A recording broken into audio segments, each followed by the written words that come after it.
മനോഹരമായ ജീവിതത്തിന് 3 ആൾക്കാരോട് നമ്മൾ ക്ഷമിച്ചേ മതിയാകുന്നു. അതിൽ ആദ്യത്തെ എന്ന് പറയുന്നത് നമ്മുടെ പാരന്റ്സ് ആണ്.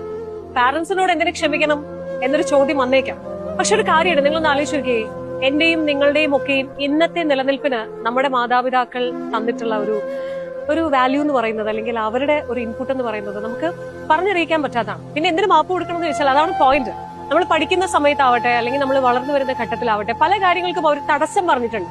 ചിലപ്പോഴൊക്കെ നമ്മൾ വല്ലാതെ ഹേർട്ട് ചെയ്തിട്ടുണ്ട്, വാക്കുകൾ കൊണ്ട് ചിലപ്പോൾ അടിയൊക്കെ കിട്ടിയിട്ടുണ്ടാവും. ഇതൊക്കെ വലിയ വലിയ വാശിയായിട്ട് ദേഷ്യമായിട്ടൊക്കെ നമ്മുടെ ഉള്ളിലുണ്ടാവും. അതുകൊണ്ടാണ് പറഞ്ഞത് പാരന്റ്സിനോട് ക്ഷമിക്കണം. കാരണം അന്നു മുതൽ ഇന്ന് വരെ അവരെ ഉണ്ടായിരുന്നുള്ളൂ നമ്മളോടൊപ്പം എന്നുള്ളതാണ്. രണ്ടാമത് നിങ്ങൾ ക്ഷമിക്കേണ്ട കൂട്ടരെന്ന് പറയുന്നത് നിങ്ങളെ ഒരുപാട് ഹേർട്ട് ചെയ്ത മനുഷ്യനാണ്. അങ്ങനെ വേദനിപ്പിച്ച മനുഷ്യരോട് എങ്ങനെ ക്ഷമിക്കാനാകുമെന്ന് ചോദിച്ചാൽ, ഞാൻ ഈ പറയാനിരിക്കുന്ന കാര്യം കേൾക്കുമ്പോൾ നിങ്ങൾക്ക് അതിന്റെ ഗുഡൻസ് മനസ്സിലാവും. നമ്മളിപ്പോ ഒരാളോട് ദേഷ്യമുണ്ട്, കാരണം അയാൾ നമ്മൾ ഒരുപാട് ദ്രോഹിച്ചിട്ടുണ്ട്, ഒരുപാട് ഹേർട്ട് ചെയ്തിട്ടുണ്ട്. പക്ഷേ